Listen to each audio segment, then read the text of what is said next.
우리에게 주신 하나님의 말씀은 에베소서 2장 1절로 10절까지 말씀입니다. 신약성경 310페이지 에베소서 2장 1절로 10절까지 말씀입니다. 그는 허물과 죄로 죽었던 너희를 살리셨도다. 그때 너희는 그 가운데서 행하여 이 세상 풍조를 따르고 공중의 권세 잡은 자를 따랐으니 곧 지금 불순종의 아들들 가운데 역사하는 영이라.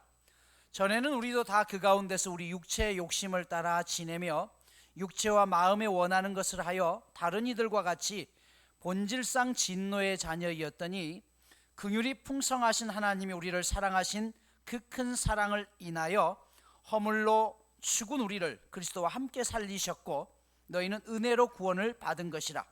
또 함께 일으키사 그리스도 예수 안에서 함께 하늘에 앉히시니 이는 그리스도 예수 안에서 우리에게 자비하심으로써 그 은혜의 지극히 풍성함을 오는 여러 세대에 나타내려 하심이라. 너희는 그 은혜에 의하여 믿음으로 말미암아 구원을 받았으니 이것은 너희에게서 난 것이 아니요 하나님의 선물이라.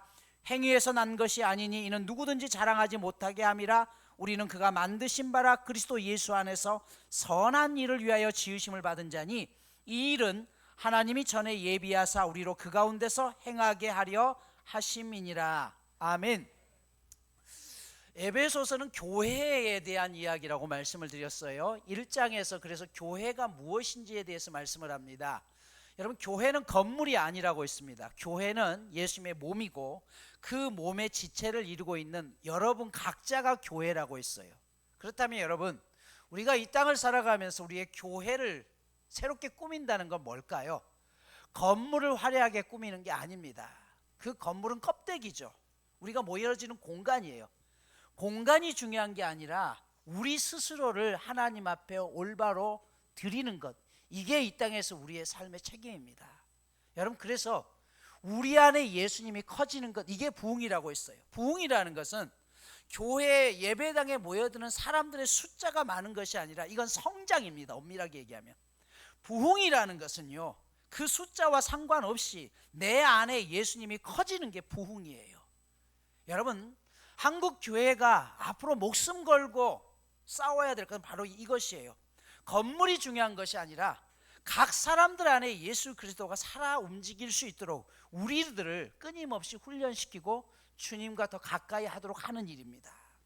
자, 그래서 이 교회를 하나님께서 우리 가운데 허락하신 그 이유가 있다라고 했죠.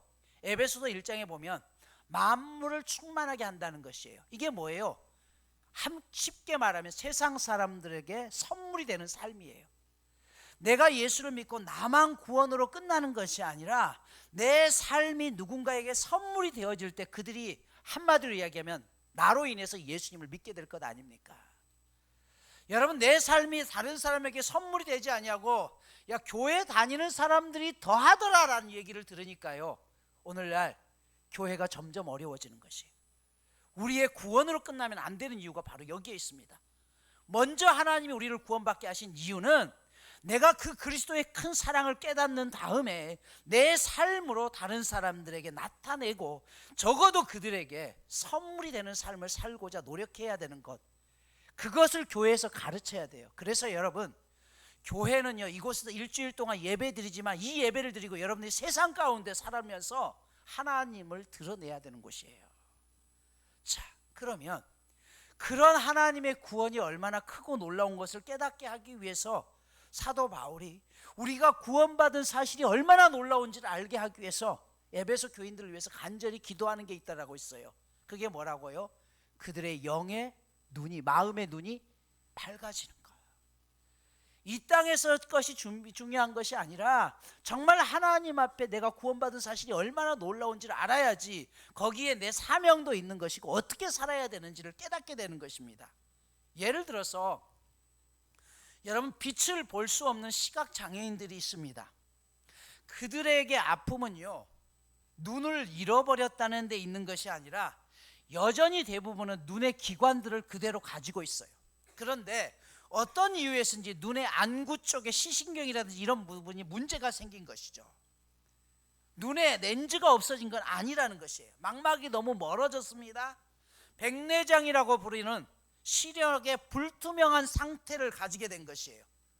렌즈는 정상적으로 볼 수 있을 때와 똑같이 존재는 합니다. 그러나 이 백내장이 생기면서 이 렌즈의 커프를 뭔가가 덮어버린 거죠. 그래서 보지 못하는 것이에요. 이게 어두워진 것입니다. 여러분, 그러면 이 시각장애인들에게 있어서 필요한 것은 새로운 눈이 아니에요. 그에게 필요한 것은 뭡니까? 렌즈 속에 발전되고 그 눈의 렌즈를 덮고 있는 거풀을 제거하면 되는 것이에요. 이게 제거되면 다시 처음처럼 볼 수 있는 것이에요. 죄 안에 있는 사람의 조건도 마찬가지입니다. 죄라는 베일이 우리를 가로막아버린 거예요. 그래서 이 죄를 없애야지만 내 마음의 눈이 제대로 띄어지는 것입니다. 그러면 어떻게 돼요? 치료의 과정은 첫 번째는요, 백내장을 제거해야 되죠. 그러나 거기서 끝나는 것이 아니라 오랜 시간 동안 눈을 사용하지 않았기 때문에 시신경 자체가 약해져 있습니다. 이 약해진 시신경을 다시 원래의 상태로 만들어내야 되는 책임이 필요해요. 이게 두 가지 치료죠. 영적인 눈도 마찬가지입니다. 먼저는 우리가 예수라는 죄에서 구원받을 수 있는 치료책이 필요해요. 긁어내는 게 필요한 것이죠. 그러나 이것만 가지고 부족합니다. 오랫동안 우리의 마음이 죄로 인해서 가려져 있기 때문에 그것으로 끝나는 것이 아니라 이제 선한 일을 할 수 있는 힘을 얻어야 되는 것이에요. 볼 수 있는 기능을 다시 회복해야 되는 거예요. 이게 뭐예요? 성령 하나님의 도우심이 필요한 이유가 바로 여기에 있는 것이에요. 그래서 여러분, 우리가 성령 충만해야 된다라고 이야기하는 것은 내가 어떤 것을 보고요, 누군가를 안수해서 고치고 귀신을 쫓아내고 그런 게 아니에요. 여러분, 그것보다 정말 우리가 성령 충만해야 된다는 것은요, 내 육신의 눈으로 바라보았던 그 눈이 하나님의 눈 안으로, 하나님의 시선으로 바라볼 수 있는 능력이 성령 안에 있기 때문에 그래요. 이 눈이 띄어져야지만 우리가 왜 하나님 앞에 먼저 부르심을 받았는지에 대한 확실한 소명을 발견하기 때문에 그렇습니다. 이게 1장의 내용이죠. 그리고 오늘 2장은 우리 예수 믿는 사람들이 구원받기 이전의 상태를 묘사하고 있습니다. 영어로 역사를 히스토리라고 이야기하죠.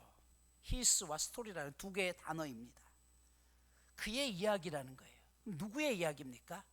예수님의 이야기입니다. 올해가 2024년입니다. 이 말은 AD 2024년이라는 것이죠. AD라는 것은 아노 도민이라는 라틴어입니다. 그분이 오신 이유라는 것이, 예수님이 오신 이후로부터 2024년이 지났다는 것이에요. BC가 무엇입니까? 기원전, Before Christ, 예수 그리스도 이전이라는 것이에요. 다시 말해서 인류 역사의 서기 2024년이라는 기준은요, 예수님이 오시기 전과 오신 이후로 인류는 두 토막이 났습니다. 이게 역사예요. 한 인류의 역사입니다. 우리의 인생도 마찬가지입니다.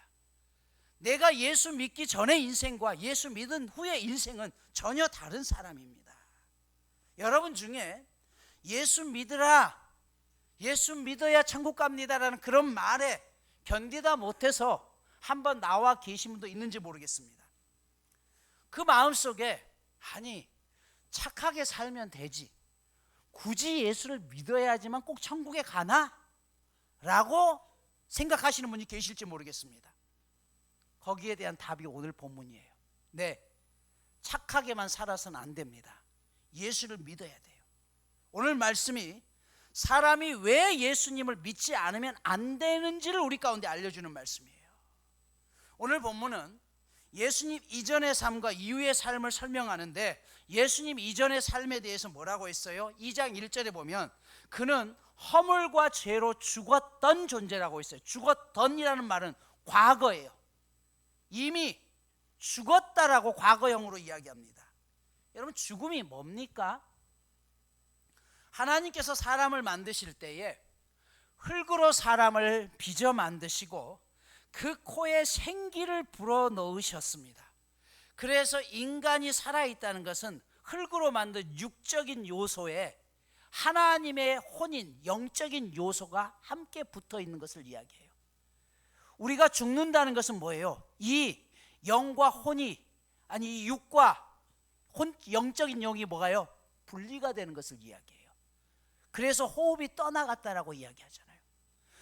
동물과 사람의 원래 창조의 원재료는 흙으로 동일합니다. 그런데 차이가 있어요. 오직 인간에게만 하나님의 호흡을 불어넣었다라고 했어요. 그 코에 생기를 하고 불어넣었다는 것이에요. 여러분, 창세기를 하면서 제가 수차례 말씀드렸습니다. 그냥 하나님께서 우리 가운데 그냥 생기를 툭 집어넣을 수도 있지만 우리를 만드시고 그 코에 생기를 후 하고 불어넣었다는 것은 뭐예요? 하나님 안에, 내 안에 있는 모든 것들을 너에게 다 주었다는 뜻이에요.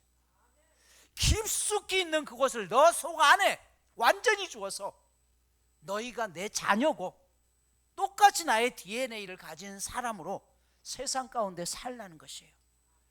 그런데 죽음이라는 것은 이게 갈라지는 것을 이야기해요. 죽은 인간은 스스로의 힘으로는 구원을 얻을 수가 없습니다.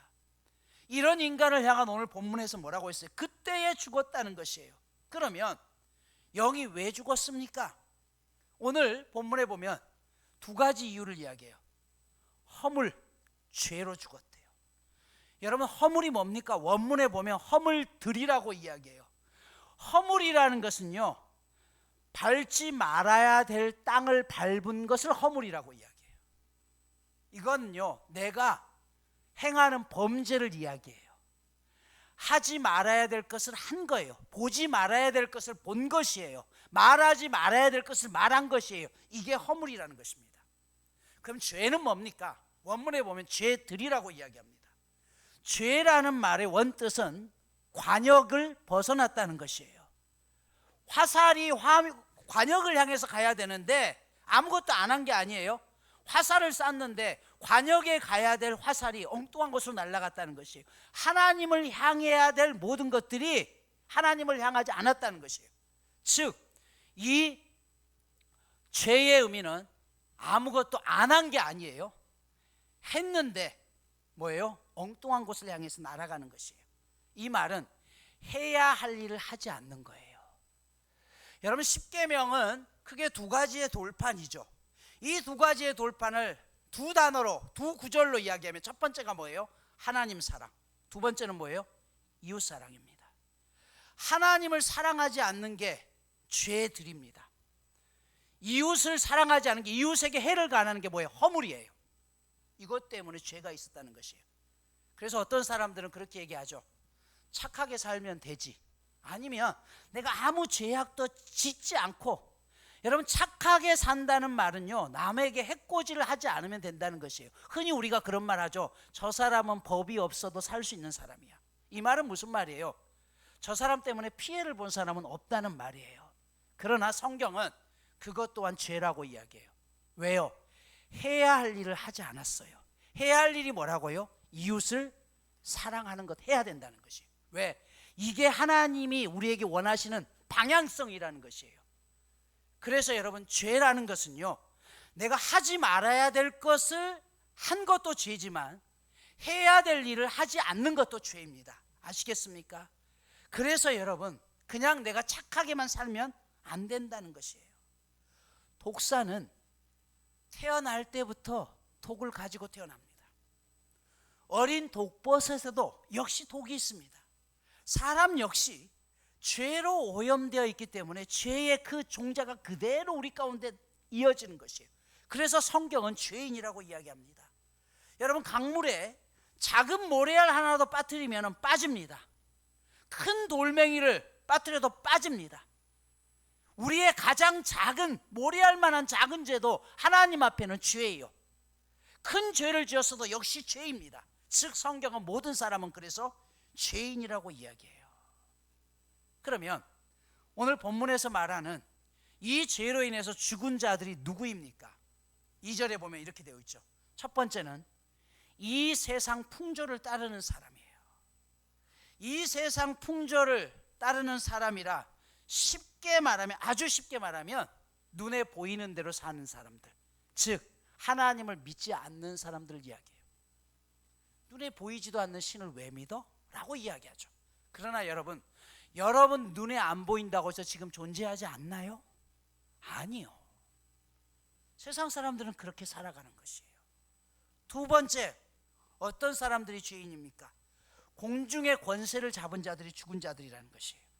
여기 공중이라는 말은요, 순수하지 못한 악한 영들이 거주하는 곳입니다. 그 권세를 잡은 사람들이 누구냐면, 잡은 자가 누구냐면 사탄입니다.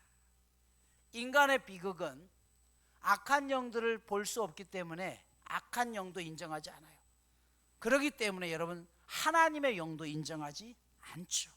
죽어 있기 때문이라는 것이에요. 세 번째는 3절에 있습니다. 우리의 육체의 욕심을 따라 사는 사람, 본능을 따라 살아가는 사람이에요. 3절 보십시오.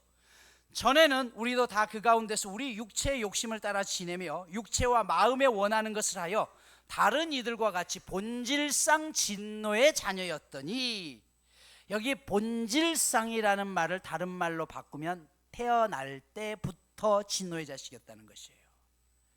여러분, 이 사실을 알았던 다윗은 내가 죄악 중에 출생하였으며 어머니가 죄 중에 나를 잉태하였습니다 라고 이야기해요.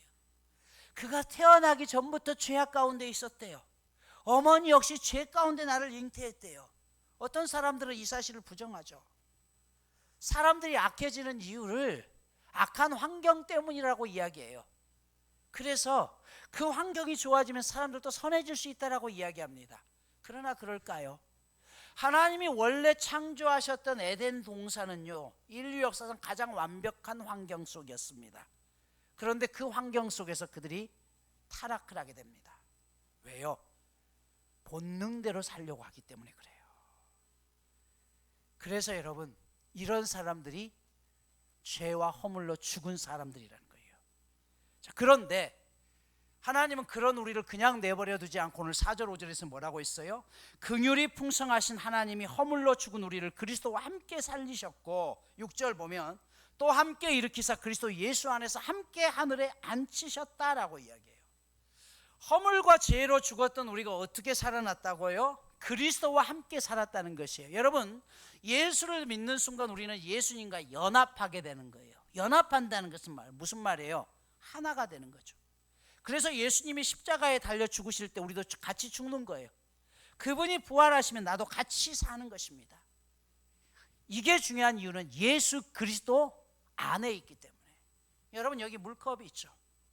이 물컵이 예수님이라고 생각해 봅시다. 그러면 내가 이 안에 들어가 있으면 이 물컵이 가는 곳마다 같이 따라다니는 것이에요. 그분이 죽으면 나도 죽는 것이고 그분이 살면 나도 사는 것입니다. 이게 연합이에요. 이게 십자가와 부활의 사건인 것입니다.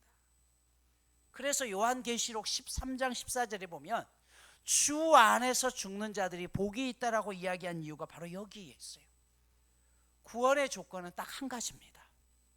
예수 그리스도 안에 있으면 되는 것이에요. 여러분, 하나님께서 이 놀라운 사실을 성경에 여러 군데 표시를 해줍니다. 한 가지만 말씀드린다면, 노아 시대 하나님께서 방주를 만들게 하셨죠. 여러분, 방주 안에 노아의 가족들이 들어갑니다. 그런데 방주 밖에도 세상 보기에 썩 괜찮은 사람들이 많았어요. 그러나 홍수가 쏟아졌을 때 그 방주 밖에 있는 사람들은 결국은 구원받지 못했다는 사실이에요. 여러분, 온 세상이 물에 잠기고 있을 때 사람들이, 똑똑한 사람들이 맨 먼저 떠올린 게 뭘까요? 방주예요. 여러분, 한번 상상해 볼까요? 여기 교회 이 주차장에 큰 배를 한번 만든다고 생각해 봅시다. 수십 년 동안 그것을 생명나무교회 목사가 배를 만든대요. 그게 뭐냐고 물었더니 방주래요. 이 세상이 멸망한다고 그걸 만든대요. 세상 사람들이 지나가면서 아유, 저 젊은 사람이 돌았어. 야, 인류가 멸망한대. 그래서 어떤 사람은 야, 돌아서 목사 얼굴이나 한번 보자. 그 사람 얼굴 보자. 보러 오겠어요? 안 오겠어요? 저 같으면 가보겠어요. 그리고 뭐가 이렇게 점점 커져. 방주가 엄청나게 크잖아요. 그래서 사람들이 지나가다가 야, 그 정신병자가 만들었다는데 우리 한번 구경이나 가자. 가보자. 그리고 와서 안에 안 보겠어요? 그런데 막상 홍수가 났을 때 가장 억울한 사람들이 누굴까요? 이 방주 안에 와봤던 사람들이에요. 그때 그렇게 비웃었어요. 쓸데없는 짓 하다고, 정신병자라고. 그런데 실제로 홍수가 나기 시작해요. 물이 차오릅니다. 그것을 보았던 사람들은 저 안에가 있으면 구원을 받을 수 있는데, 여러분, 이 다음에 우리가 정말 마지막 날 하나님 앞에 갔을 때 가장 억울하다고 외칠 사람이 누굴까요? 교회를 안 다녀본 사람들이 아니에요. 교회를 다녀봤어요. 그런데 어느 순간 그들이 영적인 부분들을 보지 못해서 그게 가려진 상태로 인해서 교회를 떠나버렸던 사람들, 그들이 마지막 날 그 과정 속에 있을 때 얼마나 땅을 치고 후회할까요? 출애굽 때 양의 피가 발라진 집에 있는 사람만이 구원을 받았습니다. 여러분, 비행기를 타고 가는 승객의 종류에 따라서 1등석, 2등석으로 바뀝니다. 그런데 어느 좌석에 탔느냐가 중요한 게 아니라 입국 심사대에서 통과시켜줘야 되는 것이에요. 입국 심사대에서 1등석 타고 왔다고 해서 통과해주고 2등석 타고 왔다고 해서 통과 안 해주는 게 아닙니다. 천국에 들어갈 때도 중요한 것은 내가 죽기 전에 1등석에 탔느냐 2등석에 탔느냐가 중요한 것이 아니라 예수 그리스도라는 비자가 있느냐 없느냐가 중요한 것이에요. 그걸 통과시켜줘야 되죠. 그런 우리를 위해서 오늘 8절에 보면 예수님께서 이 구원을 뭐라고 했어요? 선물이라고 했어요. 여러분, 선물이라는 것은 뭐예요? 내가 손을 내밀어서 받기만 하는 것이에요. 선물이라는 것은 뭐예요? 조건이 없는 거예요. 그래서 5절에서는 이것을 은혜라고 이야기했어요. 그런데 사람들은 이처럼 소중한 구원이 그렇게 쉽게 선물로 주어진다라고 해서 에이, 너무 쉬워서 싫어요. 여러분, 이런 게 있죠. 근데 이게 구원이 값싼 건가요? 아니요. 하나님의 아들이 죽은 피값이란 말이에요. 민수기 21장에 보면 이스라엘 사람들이 광야 생활을 하면서 하나님 앞에 불평을 합니다. 그러자 하나님께서 불뱀을 보내서 그들을 물게 하시고 그 불뱀에 물린 사람들이 죽어갑니다. 이에 모세가 하나님 앞에 기도하죠. 그때 하나님이 취하신 방법이 참 재미있어요. 어떻게 했나요? 장대에다가 노뱀을 만들어서 매달라는 거예요. 그걸 쳐다만 보면 산다는 것이에요. 그런데 사람들이 생각해요. 에이, 저 장대에 매단 거 본다고 해서 이게 살려져? 근데 정말로 그 어리석고 바보 같은 짓인데요, 그것을 쳐다보는 자마다 살게 되더라는 것이에요. 이 사실을 알았던 예수님께서 요한복음 3장 14절에서 이렇게 말씀하죠. 모세가 광야에서 뱀을 든 것 같이 인자도 들려야 하리니 이는 그를 믿는 자마다 영생을 얻게 될 것이다 라고 이야기해요. 아마 예수님을 모르는 사람들은 이런 유치한 이야기를 믿는 우리를 보면서 그렇게 생각할 수 있습니다. 그렇다면 하나님께서 왜 노뱀을 만들어 쳐다보라고 했을까요? 첫 번째, 비합리적인 것 같지만 실현 가능한 일입니다. 여러분, 불뱀에 물려서 죽어가는 사람들을 향해서 어떻게 보면 조금 더 합리적인 것은 저 높은 산에 올라가면 거기에 바위 틈 속에 해독제가 있을 거야. 그러면 그 해독제를 가져다가 달여서 먹으면 나을 거야. 더 합리적으로 보여져요. 그렇죠. 근데 여러분, 불뱀에 물려서 온몸에 열이 나고 몸이 불편해서 내 한 몸도 가누지 못한 사람이 그 산 속에, 그 높은 바위 속에 해독제가 있든 구할 수 있어요? 없어요. 여러분, 구원이 우리의 선한 행위만 가지고 구원받을 수 있다고 생각해 봐요. 그러면 나는 몸이 너무 약해요. 나는 나이가 들어서 걸어 다니기도 힘들어요. 그러면 그 사람들이 어떻게 선한 행동을 할 수 있을까요? 젊고 건강한 사람들이 남을 돕고 하는 게 훨씬 더 쉬울 수도 있죠. 또 나는 돕고 싶어도 돈이 없어요. 근데 이걸로 도울 수 있을까요? 돈 많은 사람들은 얼마든지 구원도 살 수 있어요. 이게 어떻게 보면 좀 더 현실적인 것 같아요. 그러나 여러분, 구원은 누구에게나 동등하게 열려 있어야 되잖아요. 몸이 아픈 사람도 장대에 든 노뱀은 누구든지 밖에 나가기만 하면 쳐다볼 수 있는 것이에요. 여기에 필요한 게 뭐예요? 순종인 것이죠. 두 번째로 장대에 매달게 한 것은 여기에는 신뢰가 필요하기 때문에 그렇습니다. 저에게 누군가가 지극히 상식적인 이야기를 한다면 내가 그 사람을 굳이 신뢰하지 않아도 그 사람의 말을 믿을 수 있습니다. 하지만 전혀 믿기 어려운 말을 했을 때는 그 사람을 믿지 못하면 안 믿어요. 예를 들어 볼까요? 제가 지금 감기에 걸렸는데 여기 길거리에 지나가는 사람에게 내가 콜록콜록 하니까 그 사람이 불쌍해서인지 여보시오, 저기 옥정에 가면 어느 병원에 가면 거기 가면 참 의사 선생님이 용해서 거기에 가면 감기를 참 잘 고친다오. 그러면 어떨까요? 제가 그 사람을 몰라도요, 어때요? 가볼만 해요, 안 해요? 가볼만 하잖아요. 여러분이 누군가를 잘 몰라도 여기 처음 왔는데, 이사 왔는데 여기 어디가 맛있는 짜장면집 있어요 라고 하면 그 사람이 여기 가보세요 그러면 믿을만 해요, 안 믿어요? 믿어진다니까요. 그렇죠. 왜? 이건 그냥 지극히 상식적인 거예요. 굳이 신뢰하지 않아도요, 이건 믿을 수 있는 거예요. 그런데 반대로 누군가가 저에게 와서 저기 회암동에 생명나무 교회라는 곳이 있는데 거기 가면 주일날 예배 끝나고 나오면 아파트를 한 채씩 준다고 합니다. 그러면 어떨까요? 에이, 무슨 사기지, 사기. 여러분 믿어지세요? 안 믿어져요. 근데 그 이야기를 하는 사람이 정말 여러분들이 믿을 만한 사람이면 어떻게 되는 거예요? 속는 셈 치고 가볼까요, 안 가볼까요? 가보는 거예요. 여러분, 그것을 전하는 사람의 인격을 신뢰하기 때문에 말도 안 되는 소리 같지만 해보는 것이에요. 지금 이스라엘 백성들에게 하나님이 요구하시는 게 바로 이것입니다.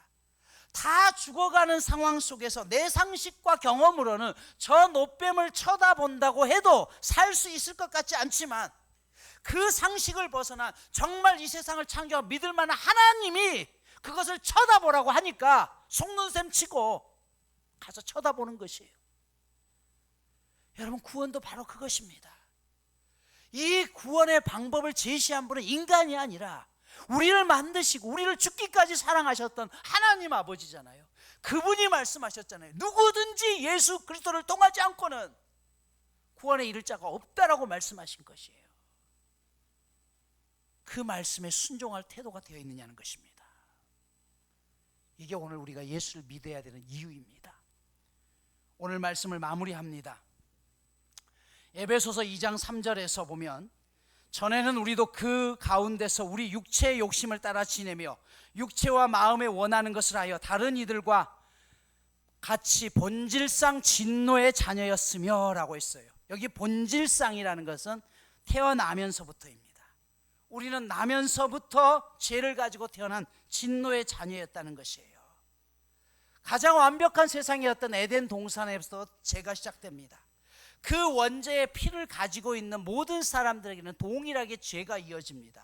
마치 이런 거예요. 지난 36년 동안 우리나라는 일본의 압제 속에 있었습니다. 그래서 나라 없는 백성으로 살았어요. 내가 태어나기 전에 일어난 사건이어도 이 사실은 변함이 없어요. 그래서 역사 가운데 대한민국 국민으로 있는 한 그 기록은 항상 남아있는 거예요. 나는 지금 이 시대는 안 일어났을지 모르지만 그 시대에 우리나라는 일제의 침략 아래 있었다는 것은 변함없는 역사적인 사실이에요. 다시 말해서 내가 에덴 동산에서 직접 죄를 짓지 않았다고 해도 그 인류로부터 내려온 핏줄기는 뭐예요? 그 죄의 피는 여전히 같은 민족 안에서 같은 나라 안에서 이 땅에 사는 동안 누구에게나 이어지고 있다는 것이에요. 그런데 그런 우리를 긍휼이 풍성하신 하나님이 우리를 그리스도와 함께 살리셨고 또 함께 일으키사 그리스도 예수 안에서 함께 하늘에 앉히셨다라고 이야기해요. 우리가 예수를 믿는 순간 하나님께서 나를 십자가에서 죽이시고 그리고 나를 살리신 다음에 예수님이 하늘에 올라가실 때 나도 그 옆자리에 함께 앉히시는 은혜를 얻게 되었다는 것이에요. 이게 무엇 때문에요? 연합이기 때문에, 그 안에 있어야 되기 때문에 그래요. 여러분, 우리나라가 미국에 어마어마한 부채를 지었다고 생각해 봅시다. 여러분이 미국 가가지고 돈 빌려왔나요? 아니요. 나라가 빌려왔어요. 근데도 나는 그 돈이 뭔 돈인지도 모르는데 여러분들에게 그 빚이 생겨요, 안 생겨요? 생기잖아요. 이게 뭐예요? 나라 안에 속해 있기 때문에 생기는 것이에요. 그런데 어느 날 갑자기 정부에서 돈을 다 갚았대요. 그러면 그 빚이 탕감되어 없어져요? 없어지는 것이에요. 여러분이 갚은 게 아니죠. 물론 우리 각자의 세금들이 있지만 이게 대표성이라는 것이에요. 즉 내가 예수 그리스도 안에 있기만 하면 똑같은 동일한 효력이 일어나는 것이에요. 그래서 우리의 시민권이 하늘에 있게 되는 것이고, 우리가 예수 그리스도를 믿어야지만 구원을 받을 수 있는 이유가 바로 여기에 있는 것입니다. 하나님은 그런 우리를 거기서 끝내는 것이 아니라 예수 그리스도 안에서 새로운 존재로 변화시켰습니다. 오늘 보면 10절이에요. 우리는 그가 만드신 바라 그리스도 예수 안에서 선한 일을 위하여 지으심을 받은 자니 이 일은 하나님이 전에 예비하사 우리로 그 가운데서 행하게 하려 하심이라 라고 했어요. 여기 새 번역에서는 이렇게 얘기해요. 우리는 그의 작품이라는 것이에요. 우리가 그의 작품이 되었다. 하나님께서 토기장이가 되셔서 나를 새롭게 빚으셨다는 것이에요. 그러면서 너는 내 아들이다 라고 이야기를 하면서 여기에 뭐라고 했어요? 선한 일을 위해서 너를 새롭게 빚었다라는 것이에요. 우리가 하나님 앞에 죄악된 삶을 버리고 선한 인생을 살아가야 될 이유가 바로 여기에 있습니다. 왜요? 주님이 나를 다시 새롭게 빚으셔서 하나님의 영광을 드러내는 자로 쓰임받기 원하기 때문입니다. 이번 주 미션입니다. 나를 하나님으로부터 멀어지게 하는 모든 행동들을 하나씩 끊어냅시다. 늘 말씀드리지만 작심삼일이어도 괜찮아요. 그래도 시도해보는 것이에요. 또한 하나님의 영이 내 안에 거하게 성령의 역사하심을 위해서 하루 한 구절씩이라도 성경 말씀을 묵상해 봅시다. 한 구절이라도 괜찮아요. 그리고 하루 3번만 기도해 봅시다. 오랜 시간 기도하는 게 아니라 아침에 눈 뜨자마자 하나님 오늘도 지켜주세요. 점심때 중간에 한번, 잠자기 전에 하나님 오늘도 지켜주셔서 감사합니다. 짧은 이 기도, 그 기도를 통해서 여러분들이 하나님 안에 있음을 깨닫기 원합니다. 두 번째로 적극적으로 선한 행동을 해봅시다.